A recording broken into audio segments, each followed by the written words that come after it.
ఇళ్ల లబ్ధిదారుల ఎంపికలో ఎలాంటి పొరపాట్లు జరగకుండా జాగ్రత్తలు తీసుకోవాలని జిల్లా కలెక్టర్లను గృహ నిర్మాణ సంస్థ ఎండీ గౌతమ్ ఆదేశించారు.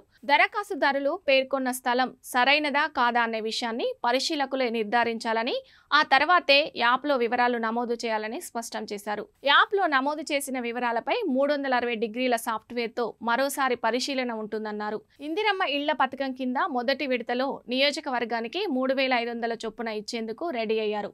తెలంగాణ తొలి విడతలో 4.50 లక్షల ఇళ్లను ఇవ్వాలని ప్రభుత్వం టార్గెట్గా పెట్టుకుంది.